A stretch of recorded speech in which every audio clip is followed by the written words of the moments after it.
When I was a kid, my father sometimes told me at bedtime that if I closed my eyes and didn't open them for a long time, all the demons would blow away. Yesterday I turned 60, but I still take his advice. Not because I'm sentimental or want to keep the memory of my father alive. I just can't think of a better solution. To get away from all the demons that haunt Freeburg, I'd need to wear a blindfold 24/7. Plus, it's a good idea to act blind when talking to reporters. At least that's what my colleagues say. They're afraid of press conferences. But for me, it's more like a confessional. No matter what lies you tell, you're privately thinking the honest answers. It helps me remember who I am. The fact that I'll be reading all about it in the papers tomorrow is a small price to pay. Call it penance for the preacher.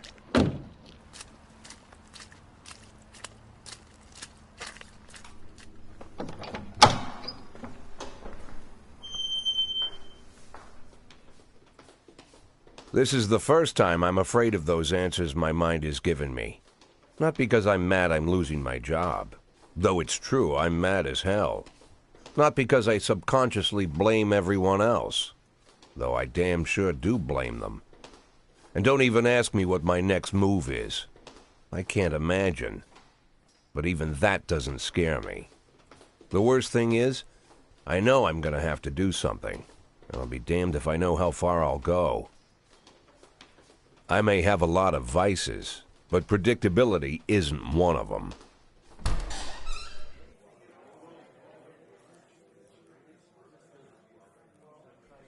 I learned a long time ago how to drive away the swarming demons. But what do you do when they're trying to rip your soul from your skin? Shutting my eyes tight as I can. The best solution remains the same: play blind. I just hope the reporters think I was blinded by the camera flash.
How's the back today, Mr. Boyd? Same as usual. How did the press conference go? You can read about it in the newspapers tomorrow. Don't let anyone in. Even Mr. Kendrick? Especially Mr. Kendrick.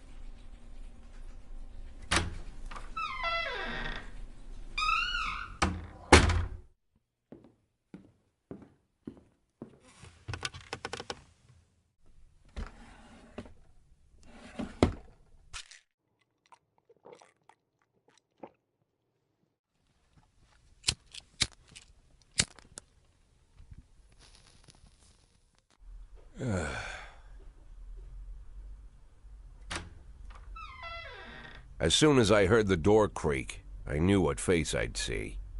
When I tell Emma not to let anyone in, there's only one man it could be. Rude, arrogant, no warning. That's Mayor Rogers in a nutshell. White summer shoes, white socks, white shorts, white polo shirt, and the white smile of a hungry shark. Mayor Rogers enters every room like he owns the place.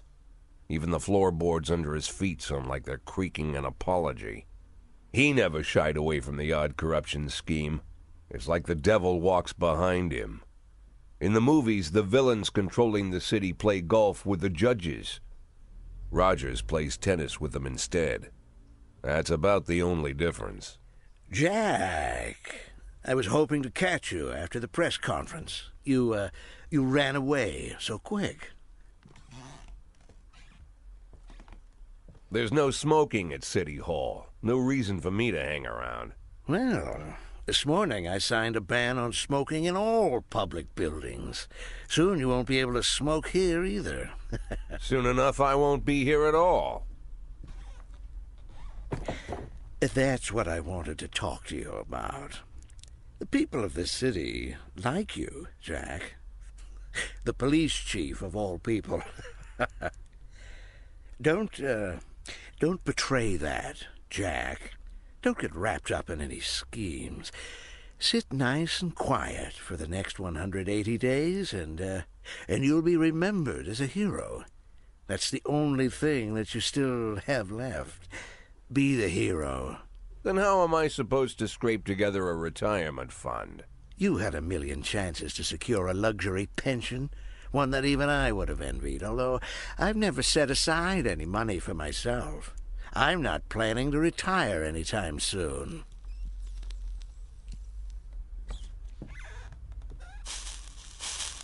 "180 days of quiet, Jack.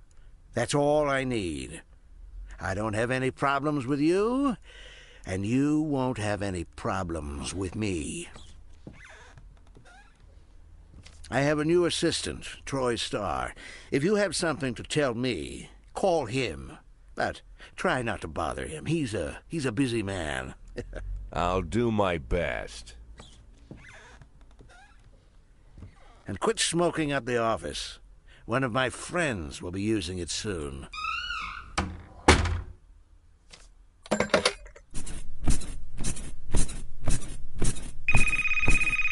Oh, I'm sorry, babe.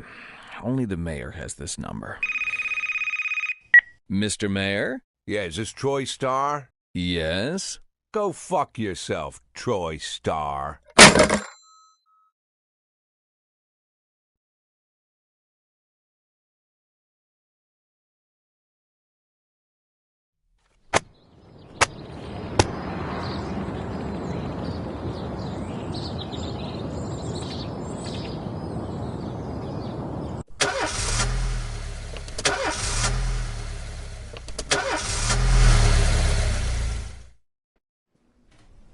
Cops don't use the police station cafeteria anymore. There's some kind of stigma against sitting shoulder to shoulder with your partners. Everybody just takes snacks from the machines or grabs a meal and hammers it down in the corner like a vulture on a corpse. The main thing? Don't look into anyone's eyes. Could be construed as an invitation to sit together. The only people eating here are ghosts.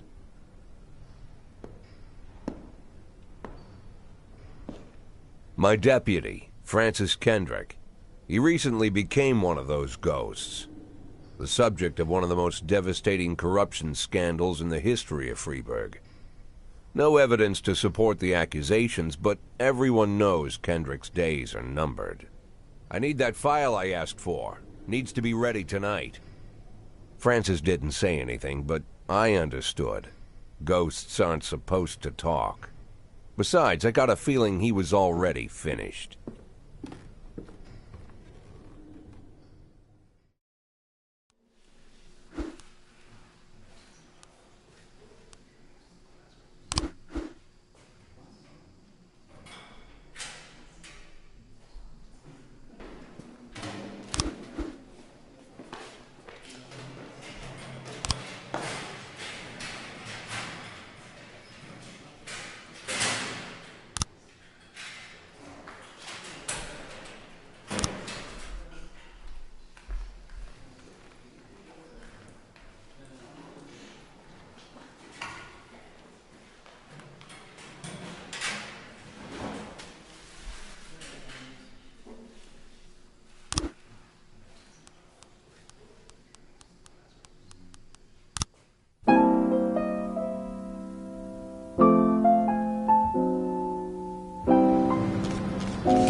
if you must go, sweet mama, please leave a dime for beer. Rooster crow and the hen ran around. She said, if you want my fricassee, you'll have to run me down.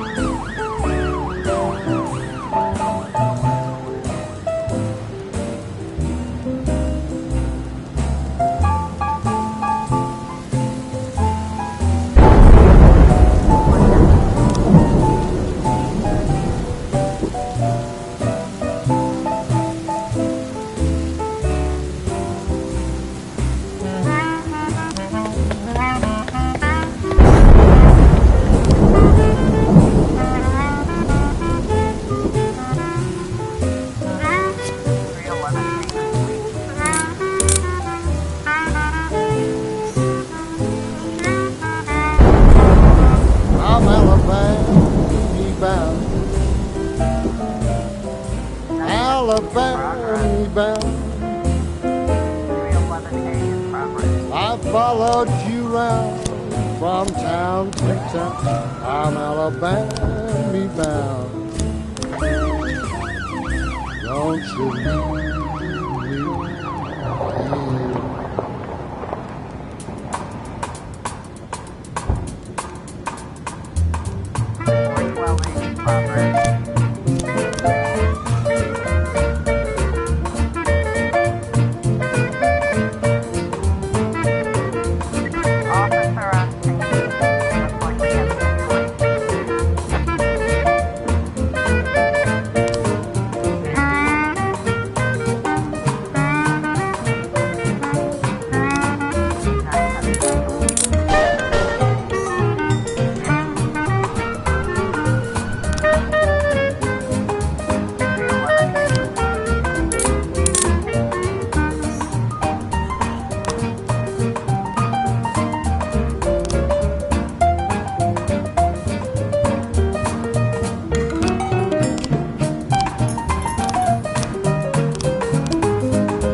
Used to be, when I asked Kendrick to stay late at the office, he liked to grumble and crack wise. Nowadays, he doesn't have the strength for it. Slumped shoulders, blank stare, wrinkled skin. The past few weeks, I don't hardly recognize my old friend. In his younger years, he reminded me of a gallant royal officer in an old Kipling story. Kendrick isn't just crumbling under the weight of the public pressure, but from the shame of it all. Internal Affairs raided the library he inherited from his grandfather, hoping they'd find buckets of cash stashed in the pages. Heard about the look on his face, the fearless policeman standing helpless in horror. I've known Francis for 30 years. The past 20 years he's played loose with the law. And I know that at a certain point every stolen dollar brings more misery than anything else. Probably sounds crazy, but I sympathize with the guy. What can I do? Your friends are your friends, and these are the waters we swim in.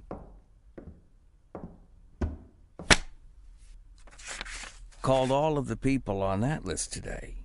Now they know you're in business, so you could get a call from any of them. You don't need to worry about any of them. I've cleared them all. And what kind of business are we talking here? It's nothing too serious, just like you asked. Should be just a few small favors. Payments will vary depending on the situation and who you're dealing with. How much are you looking to earn? $500,000. $500,000? Why not a whole million? Because everybody wants to take $1 million. Figured I'd try something different. $500,000 in 180 days? Well, you could earn it all above board if you netted all the big fish and hit all your bonuses. Never knew you for a fisherman. Well, you never got into my business, and I'm not trying to get into yours. But be careful about bringing in any other cops. Sooner or later, they'll put the finger on you. And one more thing, Jack. I remember what you said, but I should probably add one more name to that list. Christopher Sand. Sand. Christopher G. Sand. Everyone knows the name, but few could tell you who he is. The old man stays away from the spotlight. Always wears old-fashioned jeans and knitted sweaters. Gives to charity. Rarely attends social events. An avid hunter, I hear. Even dabbles in poetry. You'd never guess he's the head of the oldest and most powerful gang in the city. Goes back as far as his great-grandfather. And Sand is strict about following the old rules. He rarely involves himself in commonplace murders and robberies. Hardly needs to intimidate anyone to get his point across. The people who work for him each have their sphere. They provide protection where needed, even work with the authorities when they want to make a deal. Meanwhile, Sand pulls the strings without getting his hands dirty. People sometimes mistake his quiet approach. A couple years ago, an arms dealer decided to expand its business without asking permission, and his whole family paid the price. In 4 weeks, Sand killed 31 people. Old men, women, even a few teenagers. And Sand's people made sure every paper reported it. Frank, I don't want to hear you say that name again. Jack, please, listen to me. I'm in with these guys. We agreed, Frank. That's not the kind of business I'm into. I don't go there. Never have, never will.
Looks like we have a situation here.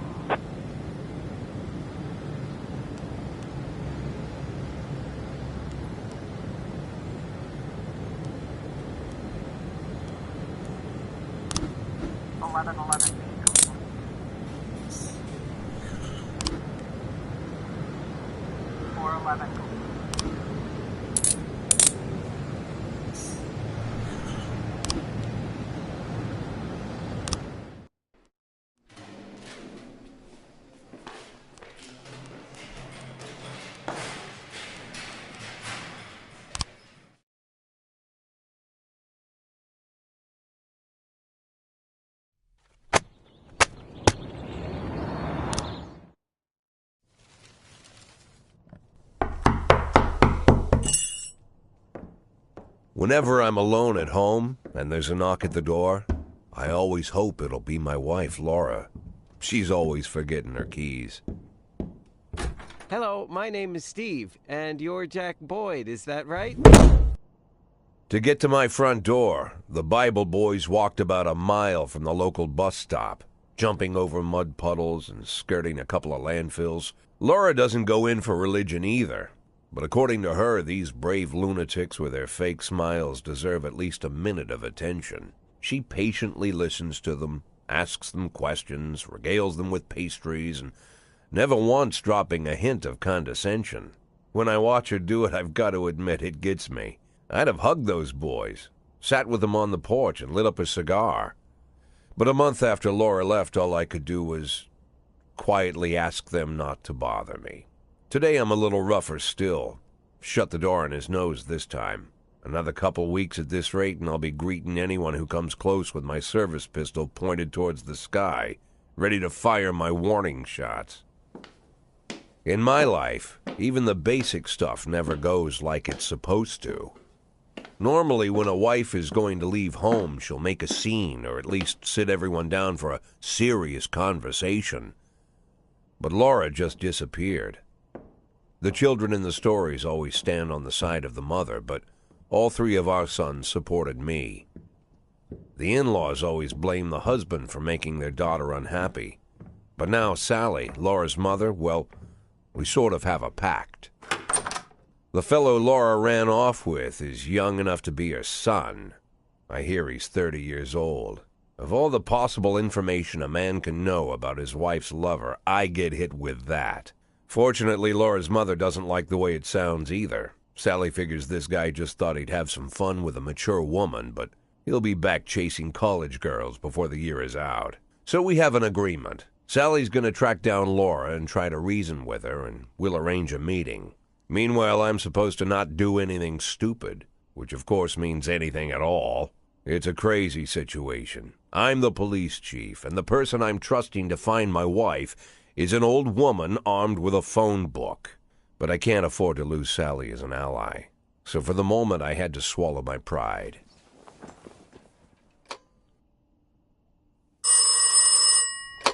Hello. Mrs. Markham, this is Boyd. Oh, is there any news? That's what I wanted to ask you. Have you found anything? An address, phone number? Have you spoken to her? Don't worry, Jack. I've narrowed the range to 2 suspects, or whatever you like to say at your police building. At my police building, we find people faster than a funny old woman chirping on the phone with my wife's girlfriends. Oh, you're an old man, Jack. Come to your senses. They'd give us straight odds on the street. But I've got more energy, Jack. Maybe you think I'm a foolish old woman, but I go to my book club, argue with the girls about Byron, and it gives me energy. I talk to my dogs, and it gives me energy. And you have nothing, Jack. You don't even have a hobby. You got no passion. It's why Laura left you. Let's not go back into that, Sally. Find my wife, and we can discuss my hobbies later. I'm waiting for your call, and my patience is running thin. Laura, if you've stopped loving me, I'll let you go. I can't expect the impossible from you. Just don't let me die out here, okay?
1210 complete.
A in progress.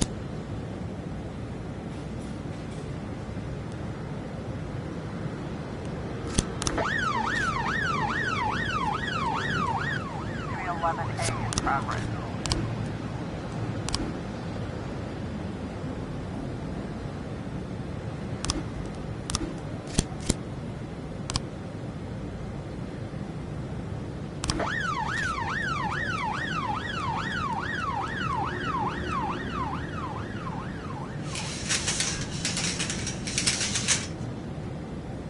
Looks like we have a situation here.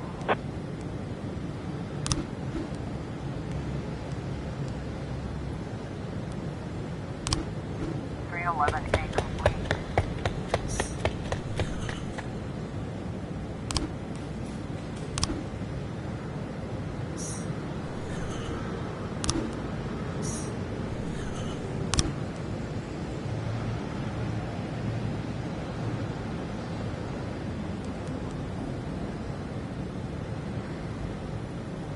A complete.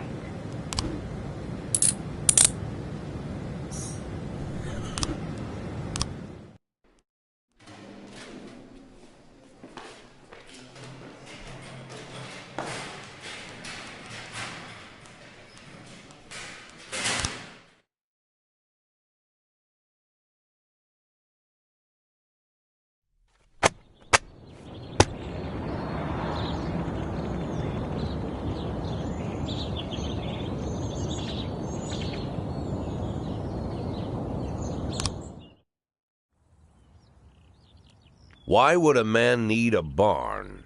To store all the stuff you can't bring home. About 30 years ago, back when I was young and interested in farming, I carried all kinds of junk home. After a day in the field, I'd come home with buckets, shovels, dirty boots and clothes, and instantly transform the living room. But even back then, there's something I always kept in the barn.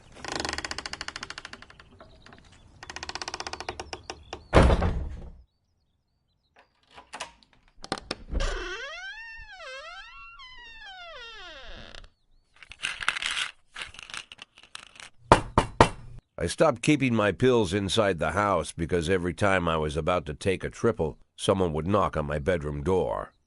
Now they're knocking on my barn door. Well, fine. It's not every day that someone comes to visit your barn. In all the years we worked together, Kendrick never came to visit the house. We drank at bars, went fishing, went to the mountains, even chased off some poachers one time. But he never came for dinner with the family. We never watched football over here. And now he's brought his friends to visit my barn.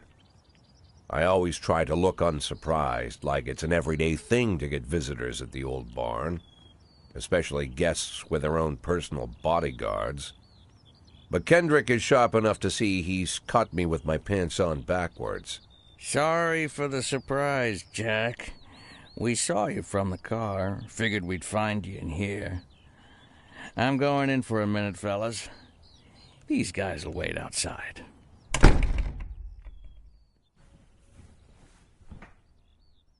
How long you been dating the Lover Boys? They're Sans people, Jack. Yeah.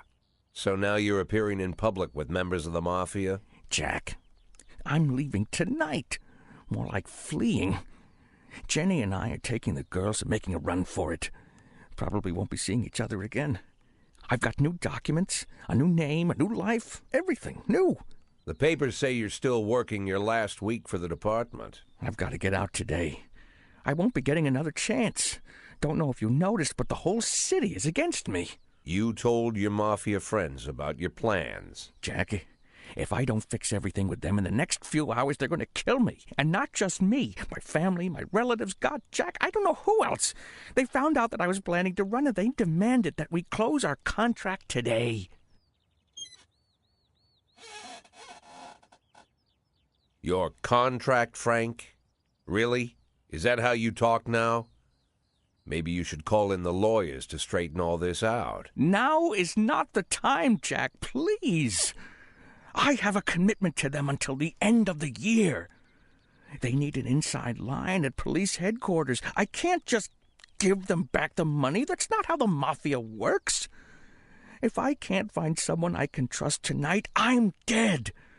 You know me, Jack. I wouldn't ask you if I wasn't afraid they'd cut my daughters to pieces before sunrise. He's the damn fool who puts his daughters in the crosshairs in the first place. Anyone in my place would have dressed him down good. But I didn't want to pile it on. Fate's already got this guy's soul in the grinder.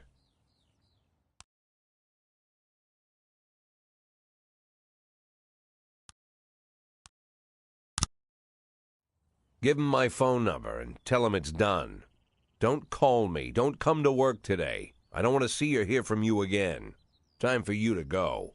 Jack, Get the fuck out of my nice cozy barn, Frank.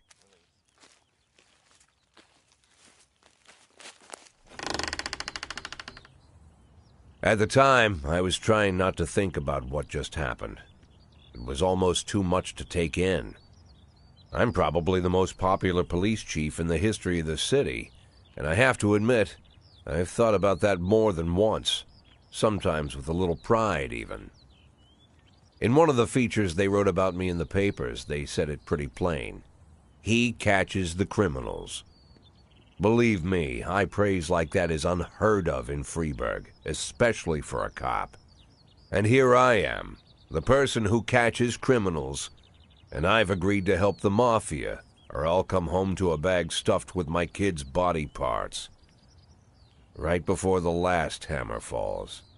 Hey, remember that cop who caught criminals? It turns out he was a Mafia bitch.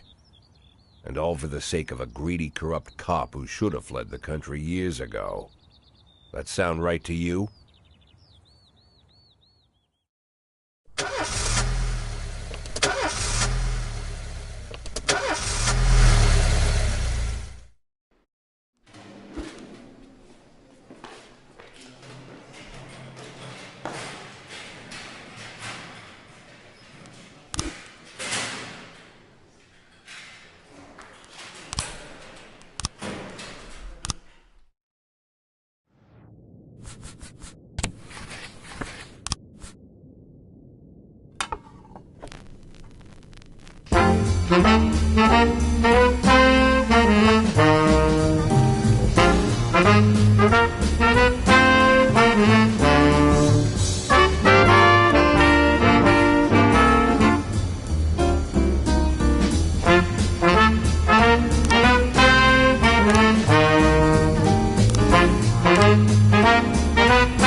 In progress.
Officer on scene. Looks like we have a situation here.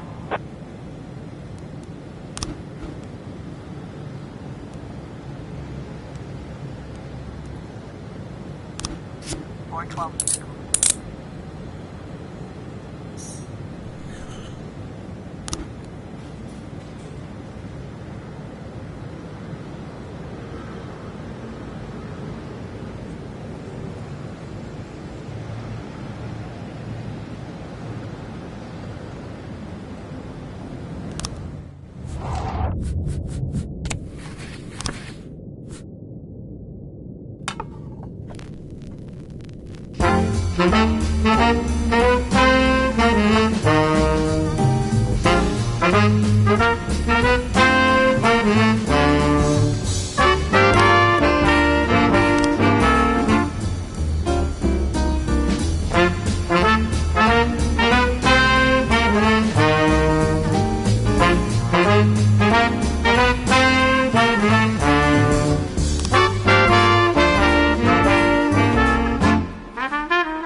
The people of Freeburg have built up a tolerance for the petty horrors of modern life.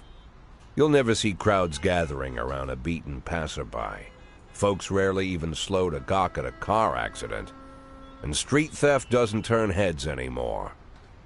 Been a long time since people got worked up about stuff like that. So when I ran into a troubled crowd on the way to work, I knew there was something serious going on. Something bad enough to knock these people out of their daily rhythm. And we're talking about people who would step over a corpse if it was blocking the door to the coffee shop. But apparently all it takes is a bunch of leaflets, or spreading broken glass across Main Street, or releasing a couple of hundred rats in the ice arena. The mysterious figure taking responsibility for these strange acts goes by the alias Robespierre. Nobody knows who he is, what he wants, or what all this adds up to, from the buckets of lard spread on the sidewalk to the front door of City Hall covered with ostrich feathers. But this strange cross between childhood pranks and cheap theatrics has got the people all worked up. Everyone understands when some Freeburg crook satisfies the basic human need to rob and kill. But when someone steals a lion from the local zoo and locks him in a cell below the courthouse, the people start asking questions. Myself, I kind of like this Robespierre. It's not just the pranks he's pulling or his green bull's head emblem. I just like his funny nickname. Robespierre? Really? Who does that make me? The Marquis de Lantenac? I don't think so. In the old books about revolutions, I fancy myself the old gunner who goes off to war with a bag of damp powder. Or maybe the innkeeper who tops up the beer kegs with mop water. It's something to think about.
911.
Forte complete.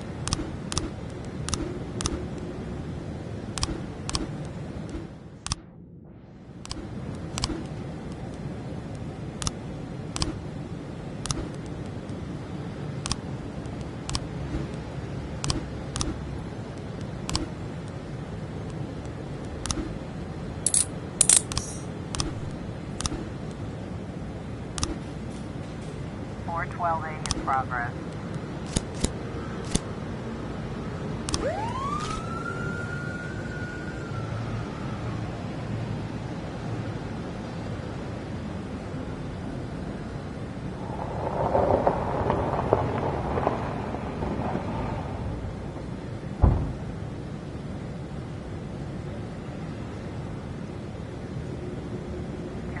In progress. 412A complete.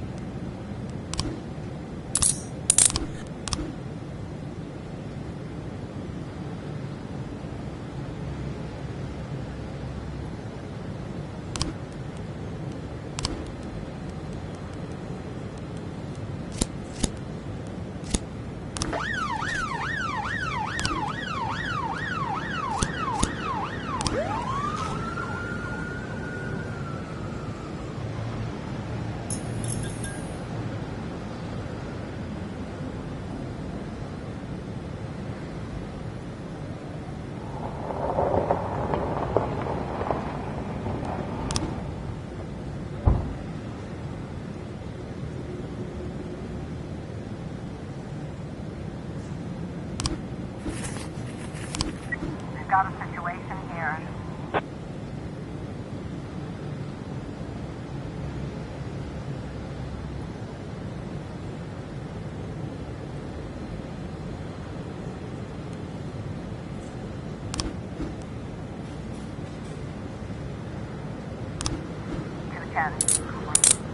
Complete.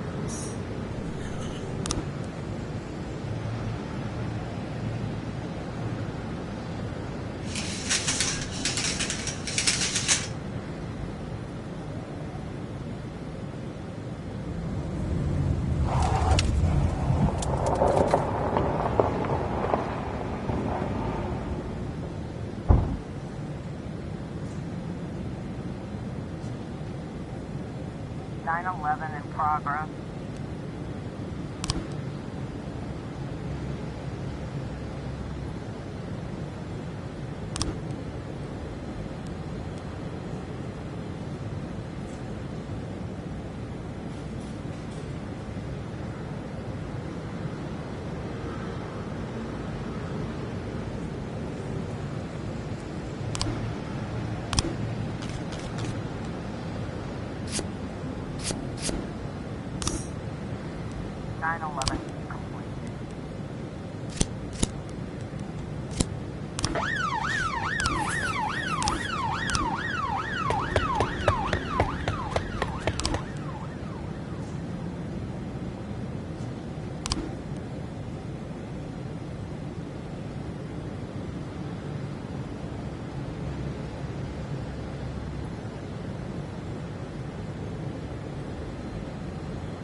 I was trying to raise TN1, Sergeant Softball.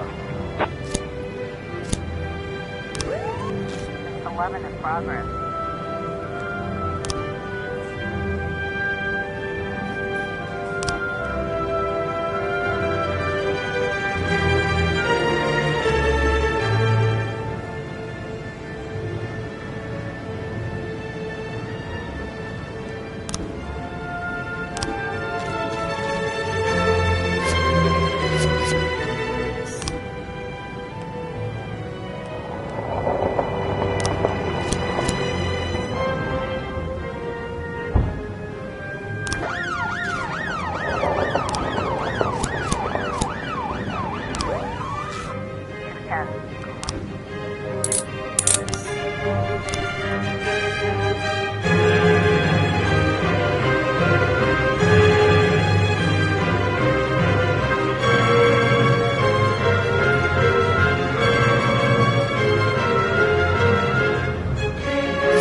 410A complete.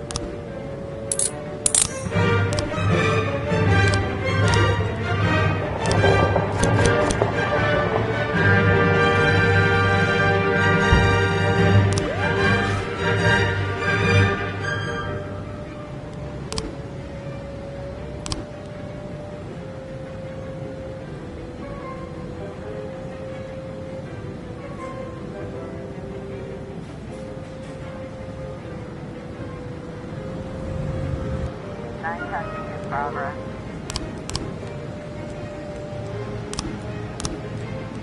Officer on scene. Looks like we have a situation here. 213 complete.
I was trying to raise 10-1, Sergeant. 412 in progress.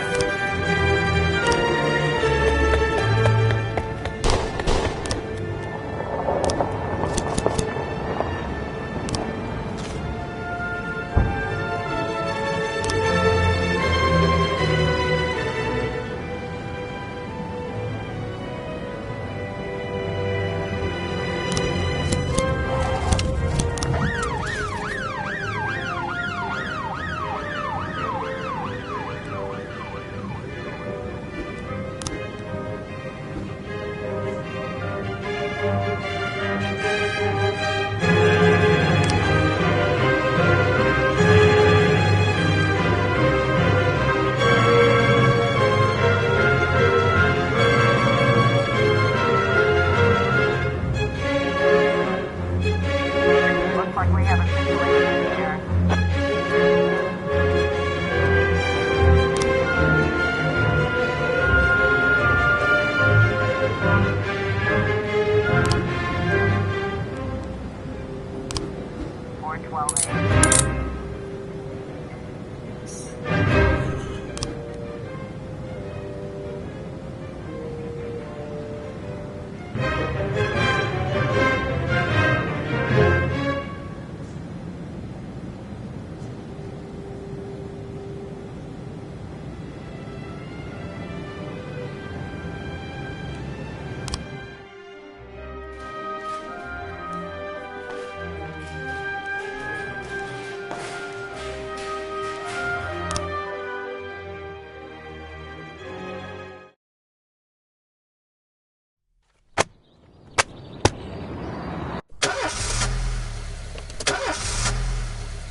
Officer on scene.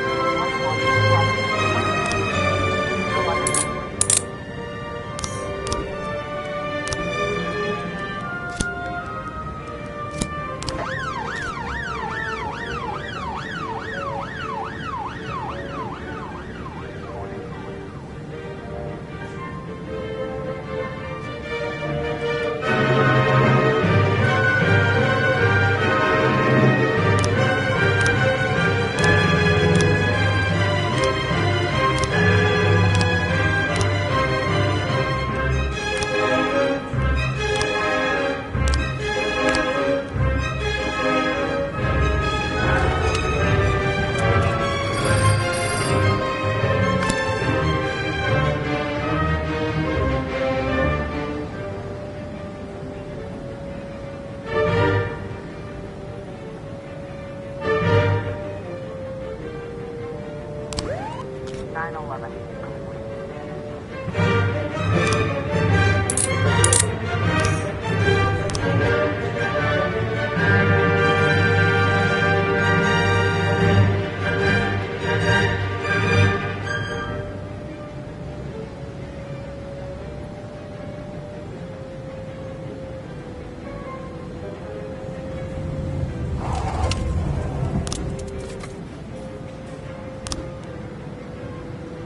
have a Race 10-1, Sergeant Hotspot.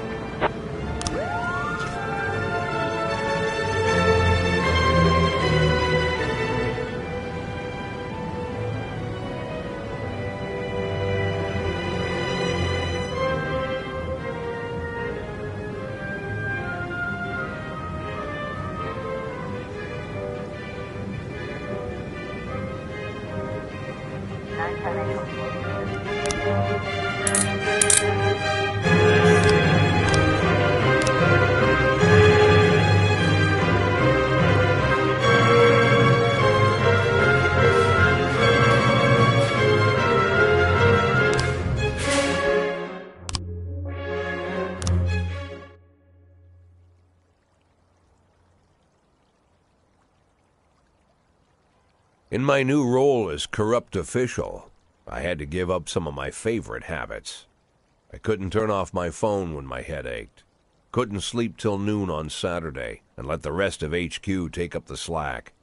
No more days off to go fishing. But my weekly visit to the old Colony Club was more like tradition. One night a week, I absorbed cigar smoke, the vague smell of alcohol, the stench of urine, all mixed with toxic levels of old drunken belches. Same picture it was 30 years ago. Tradition's gotta be honored. And to stay faithful to the tradition, you've got to respect the standard rituals. When you're about to roll out of the club, you need to take a deep breath and count to 100. If your stomach doesn't do a backflip, you should be good to make it home. This time I only got up to 60. I was interrupted. Why? You look even better than you do on TV. There's nothing more impolite than approaching people in the alley at the old colony. This is the most private place in the city. All who enter here dirty their shoes with the most elite stream of vomit in Freeburg. This asphalt has been blessed by judges, lawyers, artists, businessmen, and all our politicians. Takes a lot of balls to crash the party. My head was a drunken haze, but I knew who he was. A cartoon gangster suit straight out of Dick Tracy. Fancy voice, fruit cologne, sassy strut. That's how the newspapers described Vikas Varga, rising star in Freeburg's criminal underworld. He appeared out of nowhere, and with the support of the local punks, Varga broke all the old rules of organized crime. He killed those who could not be killed, traded what could not be traded, and robbed those who could not be robbed. In just a single month, this man had gathered an incredible amount of power. He's been called everything from a clown to a madman to a criminal genius, and more often than not, he's called a low-class upstart short on ideas. But if Vargas was one of the old crime bosses, he'd have been cut into pieces and fed to the river. Look past this guy's arrogance, and there's something about him. The city is still deciding what to do with him. Meanwhile, he's burning down the houses of old city mobsters. Not the best time to talk, Mr. Varga. Ma, you know my name. I'm flattered, although not very surprised, to be honest. I might be a little short on manners. Like they say in your fair city, with the right manners, you can go anywhere. Well, I don't want to go anywhere. I want to stay right here. Even the criminal world needs manners, Mr. Varga. And one of them is this. Don't interfere with a drunken cop who's trying to take a shit and puke at the same time. Oh, you exaggerate. But is Freeburg always so gentle with its officers? You've been a bit roughed up lately. I see you already know Freeburg quite well, Mr. Varga. Well, I love to learn and look around. But I do know that the inhabitants of this fair city should be friends, Jack. Maybe it's true I don't have the best manners. After all, it's only polite for friends to share their phone numbers.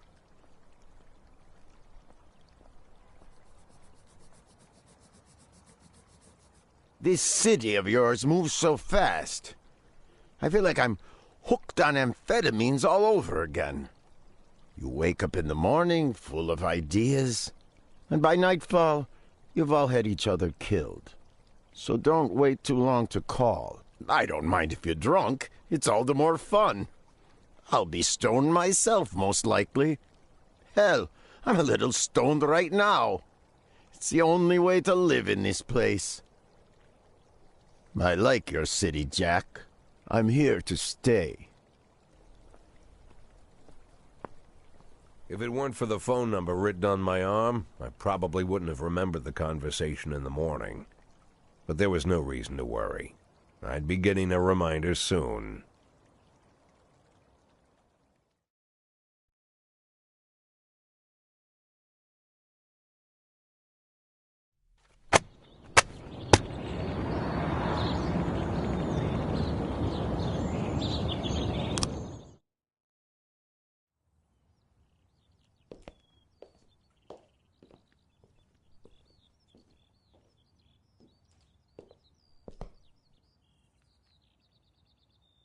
My morning ritual was plagued by the smell of Vikas Varga's fruity cologne. It was like the sharp citrus scent was chasing me around the house, as if Vikas was right there in my living room.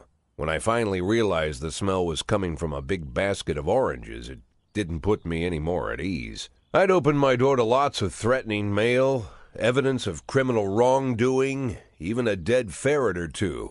But fruit? Never.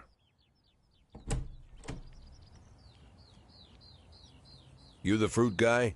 Excuse me? Was it you that brought the basket of oranges? Nah, it was here when I arrived. Fine.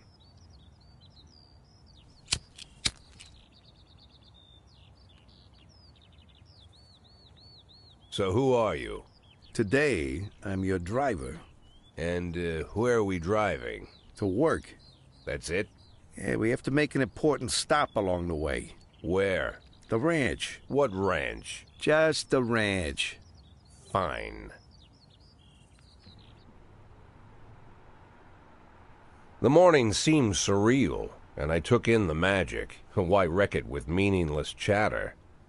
As my tight-lipped chauffeur drove an hour through God knows where, I started to feel like I was in the middle of a bad dream, probably lying bloody and concussed in the alley behind the old Colony Club, my nose buried in a rotten orange peel. But no, this was no dream. The silence was real, the sound of the engine was real, the dust was real enough too. And there was the ranch over the horizon. It all seemed familiar.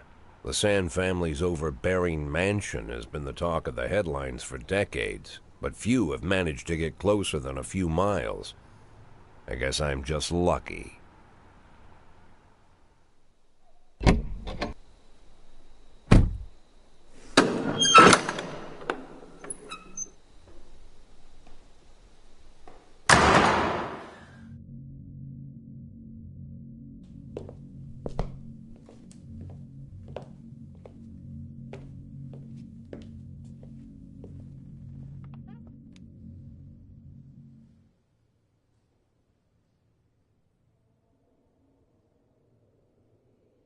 I didn't know you took private meetings, Mr. Sand.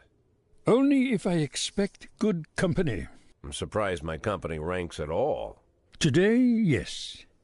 Today is a special day. So it seems. Do you often go to the old Colony Club, Jack? Every week. Meet any interesting people there? As a rule, no. Sometimes you make a date, right? Sometimes make new friends. Sometimes, I guess. But that's not why I go. And why? I consider it a hobby. A hobby. Do you know anything about my hobbies? Well, judging by the half-dozen animal skins I stepped on walking over here, it's not much of a reach to say you like hunting. Love it. Well, I say that now. It seemed so tedious when I was a child. Took ever so long. But now I'm older. I've developed a new talent. What talent is that? Patience. The will to wait for the right moment. Let's say you want a deer. You know, you deserve it. You've even decided what dishes its meat will go to and where you'll mount its horns. But to get that deer, you've got to wait. To sit in the bushes and stay nice and quiet. Professional hunters will tell you that the hunt is a rare craft. There are many rules. It's shrouded in mystery and ancient skill. Well, that's all complete nonsense. To get a deer, you just sit on the sidelines for a long enough time, pinpoint the moment when it's finally time to shoot. I learned the talent, Jack, but not like you, oh, Jack. You truly are the master. I don't understand. Oh, come on, Jack. I know about the 500,000. I know your plan. Kendrick told me everything. Needless to say, I'm impressed. While some people learn to hold their breath for minutes on end and not to rustle the leaves too loudly, why you decided to just become the foliage. You turned yourself into a bush, surrounded by deer who've been so fruitfully multiplying for decades. But all this time you've held your rifle at the ready. Forgive an old man his imagery, Jack. I've the heart of a poet, I confess. Look, I don't know what was said between you and Kendrick, but it sounds like you got it wrong. Oh, I think I understand everything just fine. And I think we understand each other quite well. Jack, in the coming war, we'll make excellent partners. What war? One war falls upon every generation. My grandfather drove out the Ambersons back when he was 27. My father destroyed that psychopath gangster, Maurice Bell, when he was a sprightly 30. At 69, I'd begun to think my war had passed me over. But my time has come at last. Tomorrow Vickis Varga declares war, and I'm obliged to answer. So we're talking about Varga now? I don't know how he thinks. I don't even know whether he plans his actions or not. I can't divine his purpose. Hell, I don't even know where he comes from. He's a man not of our breed, wouldn't you say? But when he arrived here, I invited him in, told him we could work together. An official invitation penned in my own hand and written on some very expensive paper. And can you imagine his reply? A fruit basket. What sense can be made of such a message? I guess it means whatever you want it to. Precisely. I'm late for work, Mr. Sand. You know, Jack, I could just give you $500,000 right now, cash, whatever denominations you like. But I would never insult you so. If I went stalking my prey for so many years, I wouldn't want someone else to shoot it for me. I understand you, Jack, and I'll never ask you for anything that's contrary to your nature. Just think about our conversation. Think about it, and call me.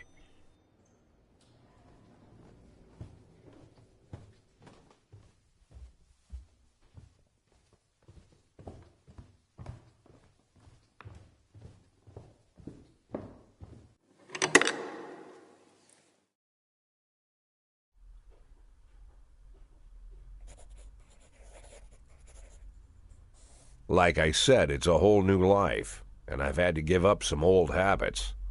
One of them, keeping away from things that don't concern me. Now I can't afford the luxury. This spotlight I'm under, concerns is all I got.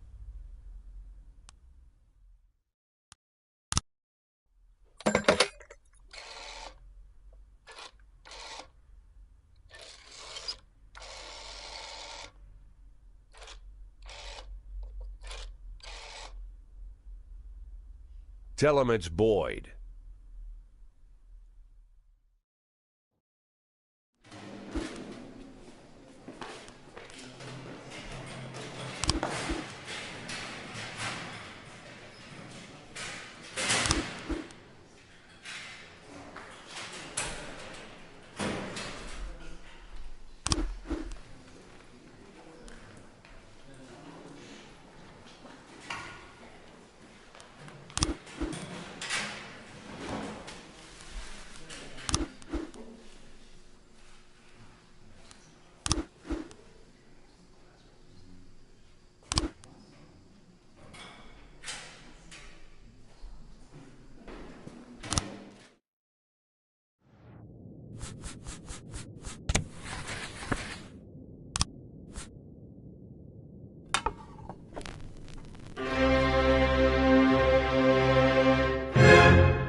I was trying to raise 10-1, Sergeant Hotspot. 311 complete.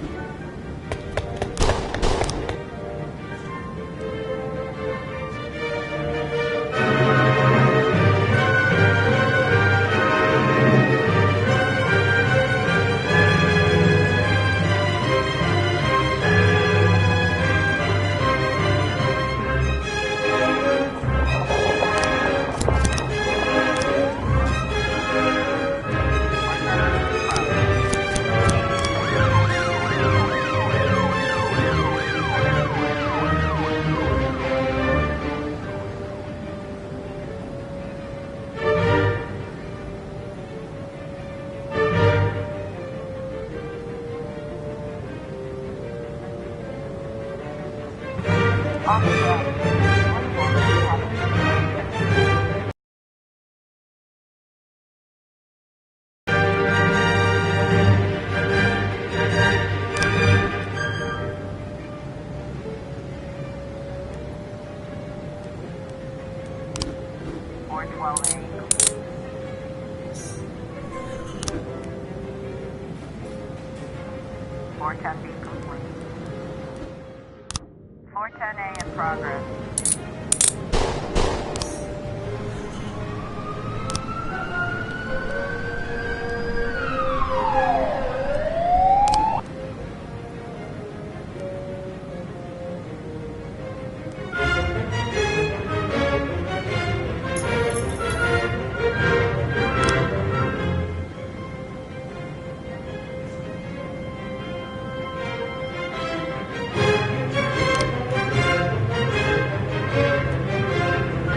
got a situation here.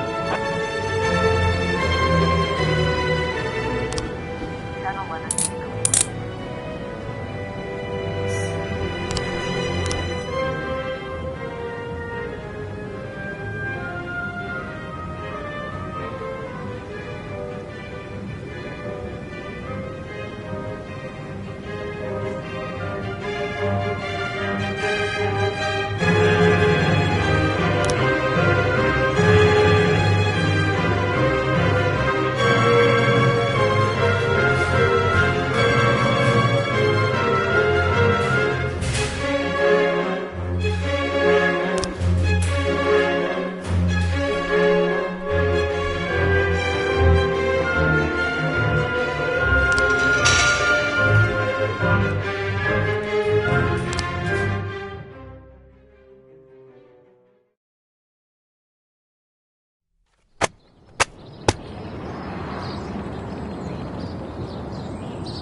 410.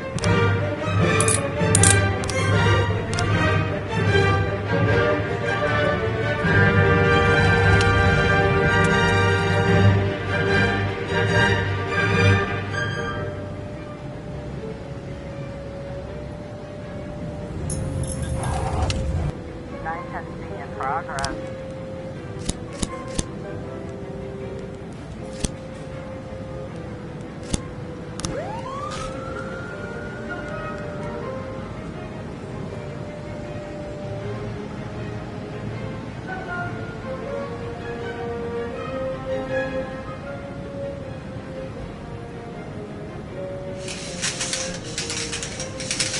Officer on scene. Looks like we have a situation.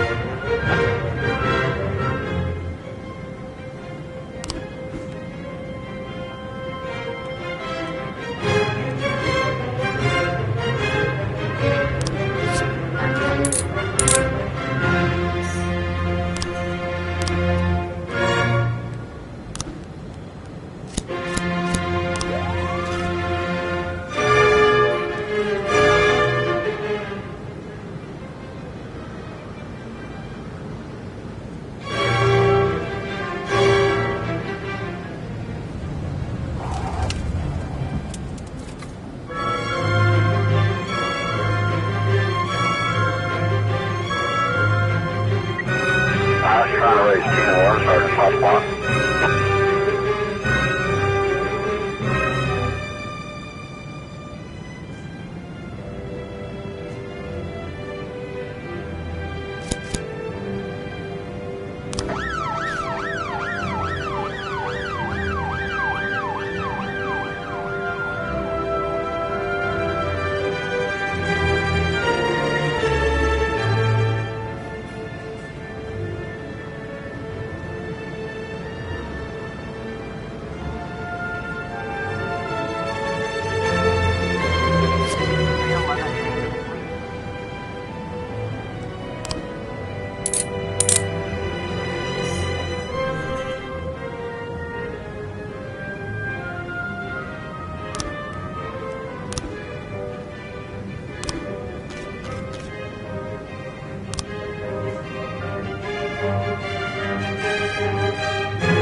I was trying to raise 10-1, Sergeant Hotspot.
Got a situation here.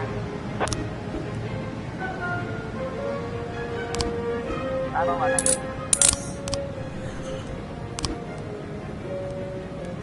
1210 in progress.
In progress.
I was trying to raise TN1, Sergeant Hotspot.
got a situation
progress.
Officer on scene. Looks like we have a situation.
410A in progress.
Boyd. Is everything okay, Jack? I'm not calling in the middle of a job. No, you're okay. Did you find her? Yes, I found her. Nothing shocking, don't worry. She's living with an insurance agent in the suburbs. He's 31 years old, recently divorced. He has a funny car, you know, like in that movie where that... Did you talk to her? Yeah, we talked. More like I talked and she basically cried. God, she hasn't cried so much since high school. You know, she was dating this boy from a restaurant and, what was his name? And so, Laura, she'll be back? Of course she'll be back. She just needs time. Time? You mean once she gets tired of screwing the insurance agent? Jack, you're talking about my daughter. Yeah, I know. I want to... Well, I just want her to come back as soon as possible. Don't worry, I'm with you. We just need a little patience.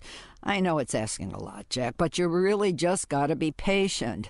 Wait for my call. All right. Again, I'll wait for the call. Yes, understood. I know the situation is asking a lot from you too, Mrs. Markham. Thank you. And please, call me anytime. Jack? Yeah? You okay for money? Excuse me? Well, you know, where the papers were talking about your resignation, they said you and Laura were a little tight, and I thought maybe you'd... Good God. Jack? Jack?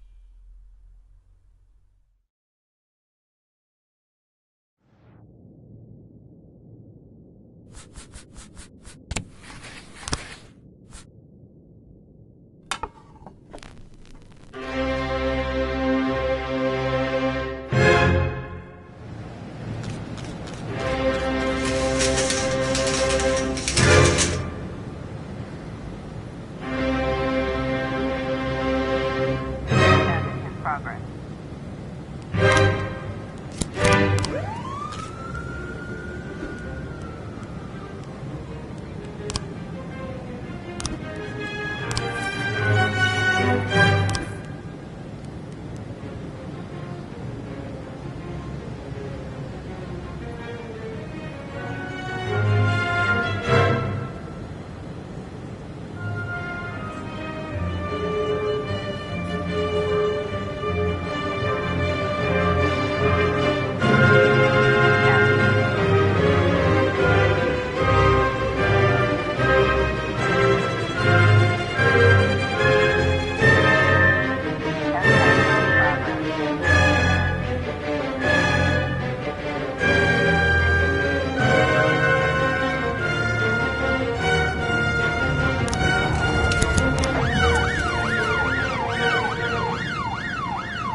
I was trying to raise TN1, Sergeant Pop.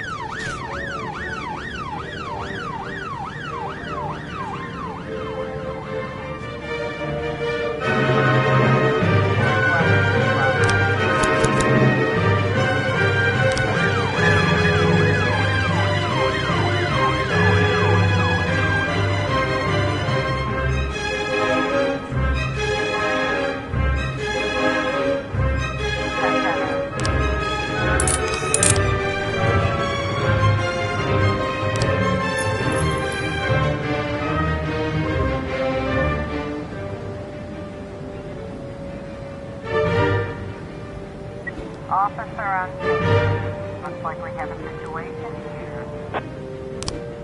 412A.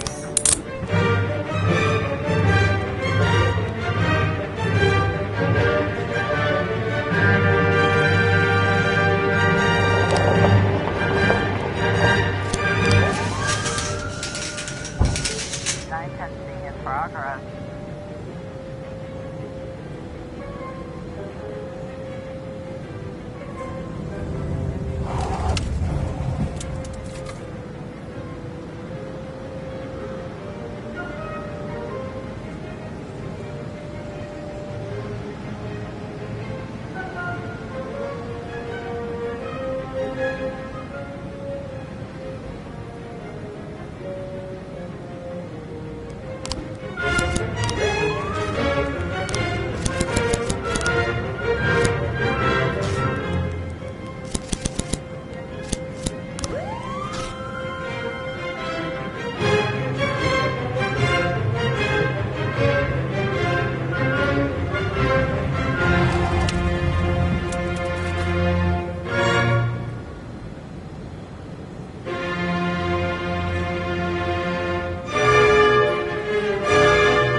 11 in progress.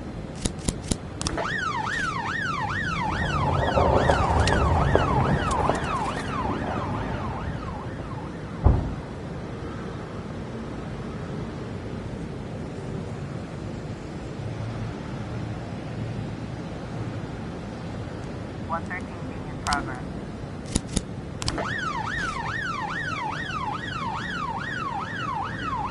Looks like we have a situation here.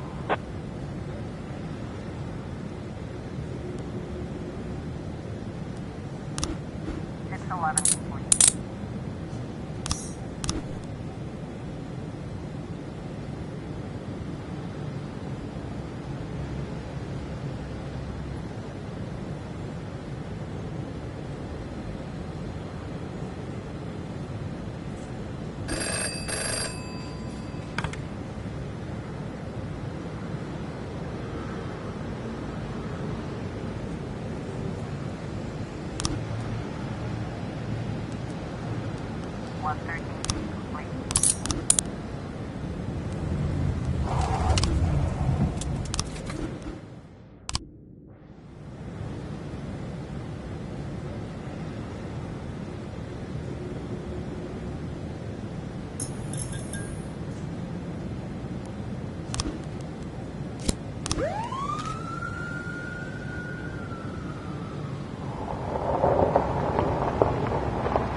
In progress.